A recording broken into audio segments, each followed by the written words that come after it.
Welcome to the Builders of Authority podcast, a show committed to helping you build authority for your brand. In the realm of business and personal branding, authority stands as a cornerstone. Authority isn't built overnight, it's built over time. So join us as we build something remarkable together. And now, here's your host, Adam McChesney. Welcome back, everyone, to another episode of the Builders of Authority podcast. Our title sponsor for the podcast is Go High Level, also known as GHL. GHL is the first ever all-in-one platform that will give you the tools, support, and resources you need to succeed and crush your marketing goals. Personally, I've used this software since 2020. It's been a game changer for my business and our clients. If you're looking to level up your CRM and marketing game, then this is the platform to use. You can find a link for a free and extended 30-day trial with tons of Builders of Authority bonuses in the show notes. So take advantage of the opportunity to adopt this amazing software and grow your business. Today is an episode I've been looking forward to for quite some time. I've been following this person since I went full-time with my agency back in 2020. We've been connected online for a few years, and I've consumed so much of his content, but it wasn't until last April 2024 that I got to meet him in person when we shared the stage at SEO Spring Training. He's someone that I look up to, not just in the agency and entrepreneurial space or in digital marketing. Because of all those things, he's also an incredible human being as well, and I'm excited to dive into today's episode. My guest is Josh Nelson. He is the CEO and founder of Plumbing and HVAC SEO and founder and CEO of Seven Figure Agency. Josh, welcome to the show.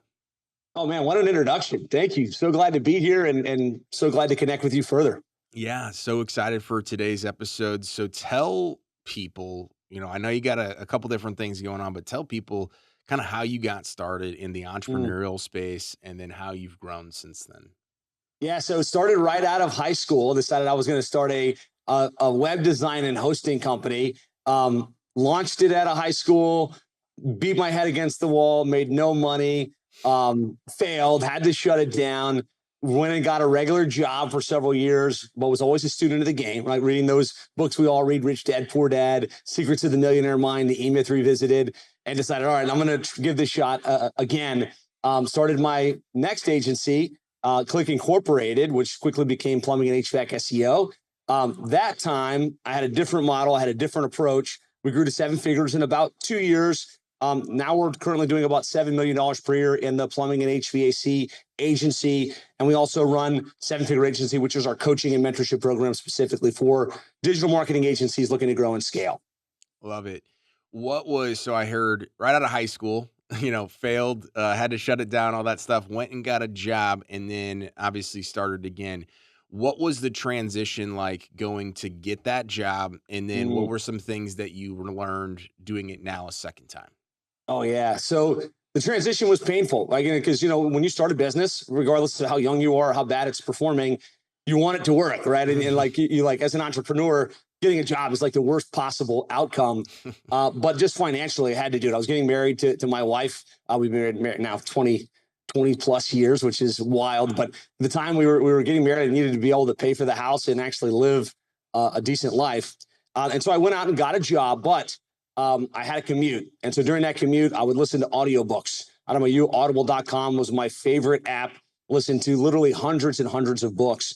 And one of the books that really resonated with me was The Secrets of the Millionaire Mind by T. Harv Eker. I'm not sure if you've read it. I highly recommend it. Yep. Read it a couple of times per year, just because I like to try to elevate myself in terms of my mindset there. But in that book, he talks about, if you want to be successful in business, you don't necessarily have to go and start that business. You should enter the corridor somewhere. So if you think you want to run a business in digital marketing, you can start an agency, or you can try and find a successful agency that's doing it right and work there and get some experience and get a sense of whether you can actually jive in this industry. And so that's what I did. I wound up getting a job at Reach Local, the big pay-per-click management company. Worked there for about a year. And I learned a lot. Like, what I was doing with my original business was I was selling a website for $1,000 and then a hosting fee of $50 a month. And even if I sold 7 websites in a given month, that wasn't enough money to ever get past 10K or even dream of getting to 7 figures. Mm-hmm. And so when I worked at Reach Local and I saw what they were doing, and it was always a monthly recurring fee, and it wasn't just to build a website, it was to generate leads and sales and ideally help the business grow. And I started selling those types of programs. I was like, okay, this is totally different. I'm ready to go try this again. And I think that just changing the pricing model, changing the structure had a huge difference in why our second business was so much more successful. Love it. That's absolutely incredible. And I'm glad that you brought up kind of the aspect of, hey, going and finding a business of an industry that you want to be in and being a student of the game there before feeling like you have to go out. And I know a lot of people have, back against the wall, whatever, for whatever reason, they have to just go start the business. But a lot of people probably should take that avenue and say, hey, I want to not have to go all in, but I want to get in the right environment that allows me to go from here to there. I think most people try to just go right out of the gate and get it done. Yeah. And then Yeah. sometimes you don't know what you don't know, right? And if you don't have the right model, you don't have the right insights, you don't have any expertise or experience, that you got to learn that one way or the other. You can either pay for it or you can go get paid to develop those skills. One of the benefits of entering the corridor in that way. Yeah, absolutely. So I noticed you mentioned Click Incorporated and then plumbing and HVAC SEO. I obviously consume a lot of your content. I've read your books and heard you speak last year. So I know kind of the transition, but talk to people about how, from a branding standpoint and an internal business standpoint, you went from super generalist down to niche down. Yeah. So when I worked at Reese Local, it was all general, clients, right? It was in a local market and we live in Miami. So it was Miami, South Florida companies, and you could sell to anybody, the roofer, the chiropractor, the hair salon, whatever it was that you could get their attention. But I knew that the most successful sales reps that I was looking at were selling to a specific pocket. They were selling to legal, or they were selling to plumbing, or they were selling to one of these industries. And so I knew early when I started Click Incorporated, I wanted to go a vertical path, but I didn't have any clients yet. And so we started it as Click Incorporated, which was a generalist agency serving South Florida. But we chose a couple hypothetical niches. So we chose restaurants, and we chose eye doctors, and we chose dentists, and we started prospecting into those verticals. And everyone that follows me knows that I'm big into choose the niche, just focus on one niche. We thought our niche was going to be restaurants. Like that was going to be it. Restaurants was the play with social media. It's a lot more interactive. But with all the prospecting we did, we couldn't get any restaurants. Nobody was willing to pay the amount of money that we wanted to charge. And we kind of backed in to a plumbing opportunity. And we wound up landing our first plumbing client.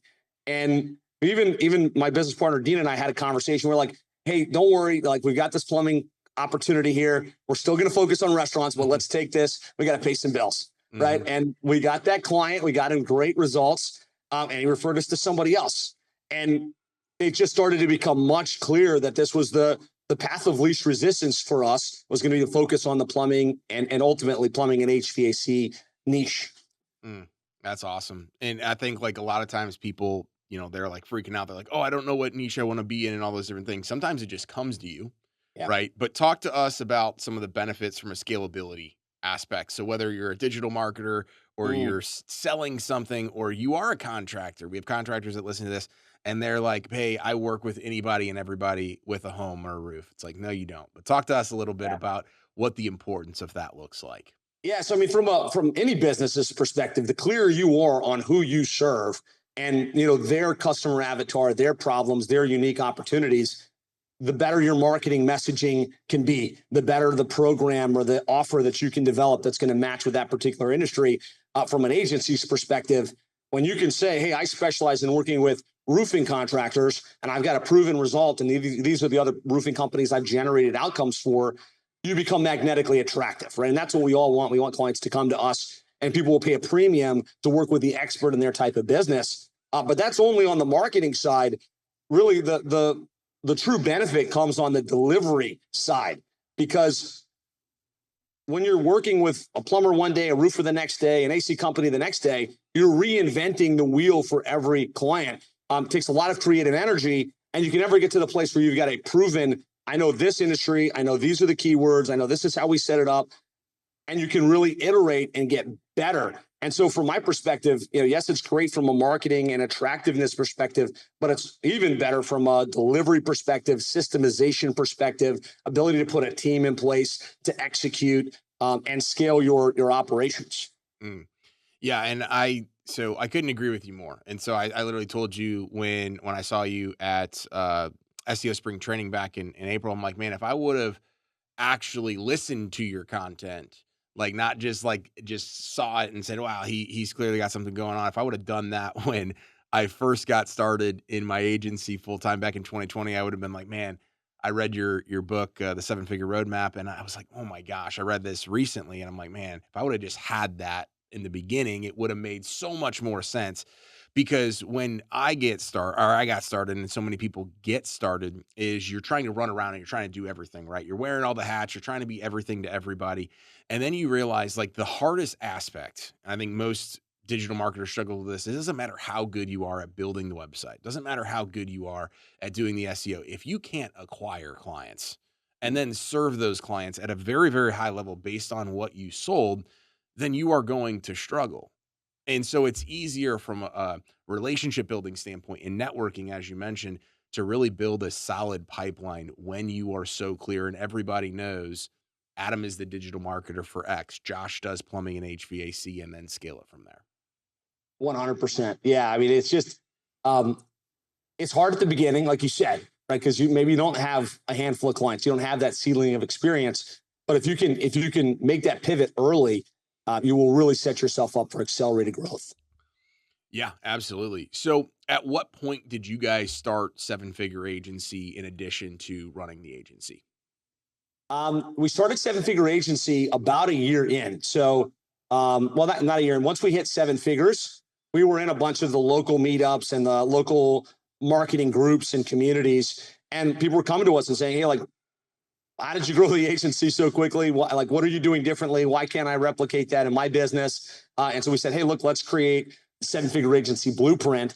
And it was just what we did, right? We choose the niche, position yourself as the expert, systematize your program. And it's blossomed from there. That's awesome. And so what have that side of the business, obviously, so that's more like coaching, community, mastermind, if you will, versus running the agency on a typical standpoint. Like, what have you learned in that side that has been completely different about business, branding, marketing, than actually running an agency? Yeah, I think, a lot of the same principles apply. You'd think it'd be a polar different, like how you market an agency versus how you market a coaching and mentorship program. But at the end of the day, right, what's the niche? It's digital marketing agencies. What's the offer? Helping them grow and scale. I'm a big fan of Dan Kennedy, and I know I'm dating myself with that reference, but Dan Kennedy is the godfather of information marketing, and he was always an advocate of your business when you become good at it and when you excel at it, has another business attached to it, which is the byproduct, which is everything you did to grow your business can be sold to others that want to replicate that. And so I just took that concept and applied it to how we built and why we built 7-Figure Agency. That's awesome. I've been just seeing all the different stuff, and as I've consumed your content even more, it is so cool how there is a direct correlation of like, hey, what we're teaching is what we're doing and what we've done.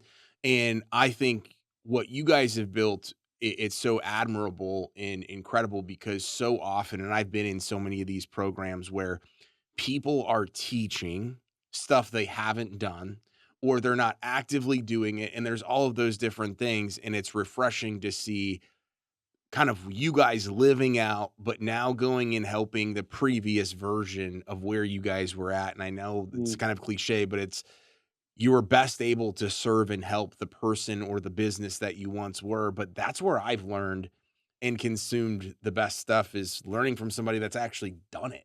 What is your kind of take on that specifically?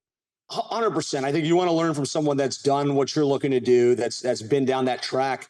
I think also it's easy to point to the other people that are launching courses and programs and say, hey, look, you're not there yet. You don't know what you're doing. Yeah. But I really think mastery comes from when you learn something and master it and you start to teach it to others. And so I think I'm all for it, right? Take what you've learned, and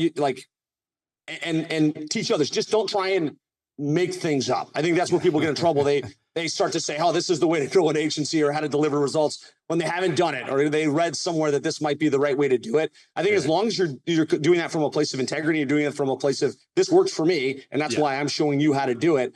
I think that's the best way for a win-win for everybody involved. Yeah.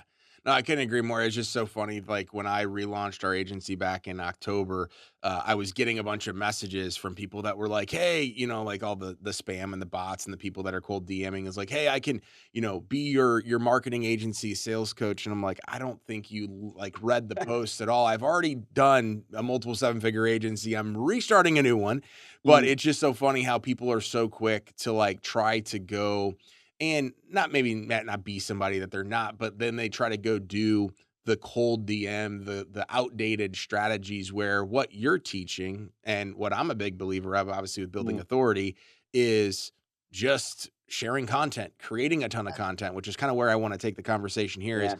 you do a lot of content. How do you manage all of Mm. that content?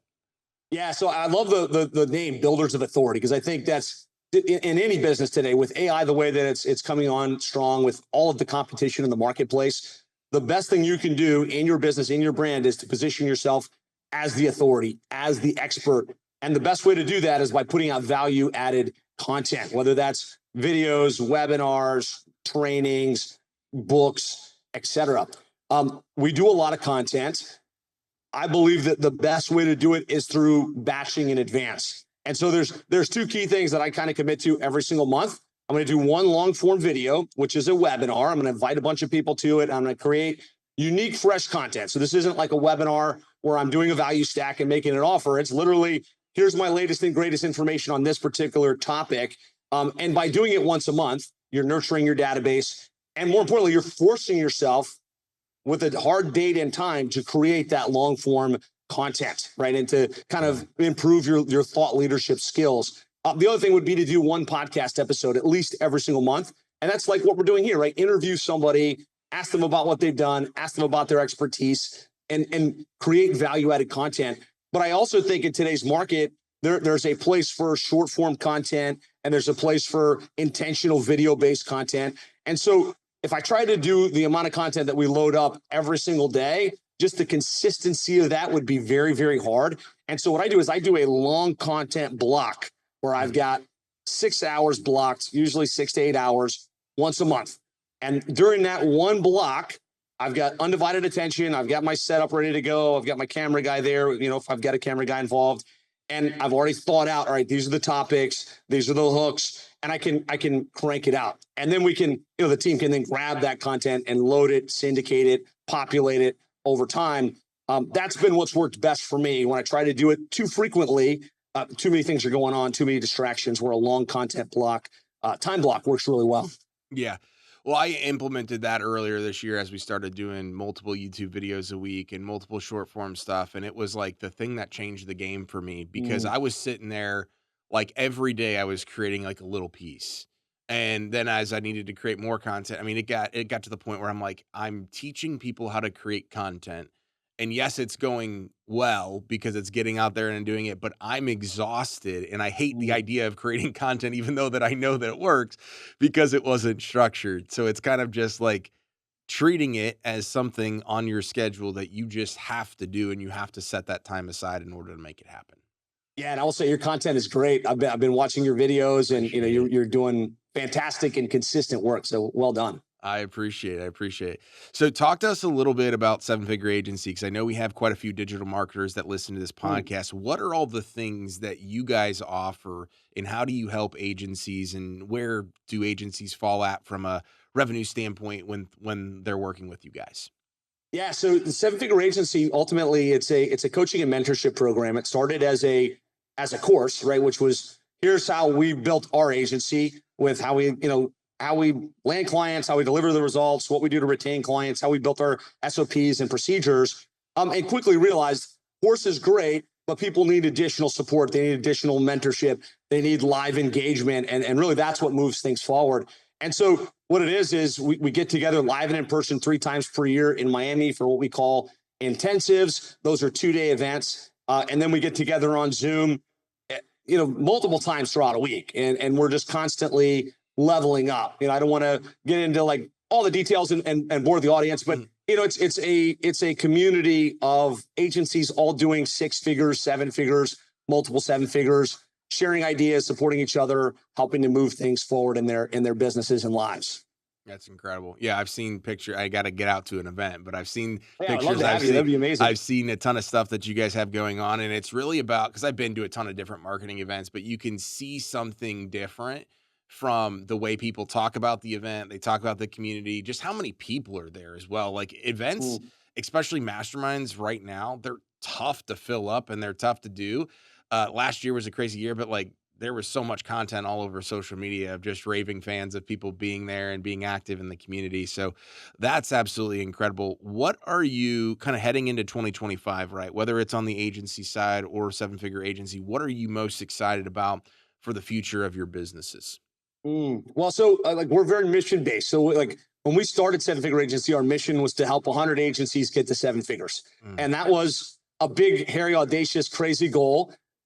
This year we've got 137 agencies that have grown to seven figures. So now wow. the goal is to get 500 agencies to seven figures, and we recently launched our Titan Group because there's too many agencies at seven figures now, and they need something bigger to aspire to. And so Titans is our multiple seven figure mastermind, and the agency's going to eight figures and beyond. And so I'm really excited about just helping agencies make more money, have more freedom, have a bigger impact, and really help those multiple seven figure agencies start to elevate even to the next level so they can have even a bigger impact as they grow. Absolutely incredible. Want to get your take on this before we finish up today's episode. AI in Mm, agencies, right? So one of the reasons why I wanted to eventually like restart the agency and make the pivot that I did was I believe agencies are going to be turning into more consultants and mm, strategists, as I've always kind of operated, versus the typical like, hey, we're going to press a bunch of buttons and do that. If you go that traditional route, you're likely going to get replaced if you haven't already by AI at some point. Where do you see AI, and then where do you see agencies playing into that model for the future for businesses? Yeah, I agree with you 100%. If you're a single thing, like you just do SEO or you just do content or you just do Facebook ads and you're just doing it as a service, AI is going to eat your lunch, right? Mhm. But if you think of yourself as a growth partner with the clients that you serve, and whether it's SEO or whether it's paid search, isn't the challenge. It's how do we help our clients take a dollar in online marketing and turn it into 7 or 10 and do that on a consistent basis. Then what you want to do is you want to harness AI. You want to figure out what the latest trends are. You want to be figuring out what's going to move the needle fastest for the clients you serve. And I think if you think of yourself, like you just said, a consultant or a growth partner, you can harness AI. You can become even more efficient. You can have better profitability, and you can provide even better results for the clients that choose to retain your services. Yeah. Well, and we've already started to basically, adapt AI and as we relaunch the agency and literally telling our clients, hey, here's exactly the tools we're using, here's why we're using them. And Mm, the whole aspect is because some of these clients we're educating, we're giving away all this information through my content for free. And people are like, oh, I could go download Search Atlas or I could go do all these different things. It's like, yeah, go try and do that. If yeah, you good don't luck. have my experience and my strategy and my team stuff, AI and technology is only as good as the information you're putting in there. You need Mhm. us to do that, but we're able to do so much more for you in less time than what it used to take us. You need to partner with somebody that understands AI. You're not going to be an AI expert with SEO or Google or whatever it might be, right? So that's, I think, the thing that I would love to see more digital marketers do is actually educate and provide more value versus the scarcity mindset of like, oh, I don't want them to know that I'm using this thing over here. They're going to find out sooner or later, one way or the other, if you don't share it. 100%. And I think, that's the right approach, right? Be sure you're coming out in front. You're talking about the latest trends. You're talking about the tools. If you show someone an exact blueprint from A to Z, they're not going to take the blueprint and implement it. They're going to say, oh, he's got the blueprint. I Yep. better hire him or her to help me execute it. And so that, any thoughts of I need to hold my secret sauce, kind of behind the keyboard, needs to be stricken, right? You need to give it all out there because it's the people that are giving great content and they're showing exactly how to do it in advance are the ones that are attracting all the best clients. Absolutely. I was just laughing. I was doing a podcast right before this, and I was said somebody, a tree service company, reached out to me last night, and they're like, "Hey, Adam, we heard you on a podcast. We want to set up a meeting to talk about website SEO, ads, all that stuff." And I said, "Okay, cool. What podcast?" And they were like, "So and so's podcast from 2021." And I was like, man, I can't believe, like, it doesn't seem that long ago, but that was almost 4 years ago, right? And so all this content as well is also evergreen, but they loved that I was literally just sharing the game back then. Like, well, the game's changed a little bit. There's more stuff we can do for you, but it goes to show you that this stuff is evergreen content that eventually it's going to get to the right person if you continue to follow through with it. 100%. Yeah. Love it, Josh. Well, this has been absolutely incredible. Thank you so much for coming on. Where can people stay connected with you online and learn a little bit more about Seven Figure Agency and everything you guys have going on? Yeah, the best place is sevenfigureagency.com. There you can grab a copy of either of our 2 books, the Seven Figure Agency Roadmap or the Client Retention Handbook. And that's just a great place to plug in, and would love to connect with anyone that's interested in learning more. Love it. Josh, thank you so much. Always great chatting with you. And this is an incredible episode. Thank you. Thanks for having me. And thank you again to the audience for listening to today's episode, as well as our title sponsor, Go High Level. Without them, we aren't able to produce the quality of content or have amazing guests on like we did today with Josh. Check out a free and extended 30-day trial in the show notes. Make sure as well to leave us a 5-star review, making a big push for those reviews this year, and it definitely helps move the needle. Remember, authority isn't built overnight. It's built over time. Thanks so much for tuning into this episode. We sure do appreciate it. If you haven't done so already, make sure you're subscribed to the show wherever you consume podcasts. This way you'll get notifications as new episodes become available. If you feel so inclined, please leave us a review. We sure do appreciate it. Until next time, friends.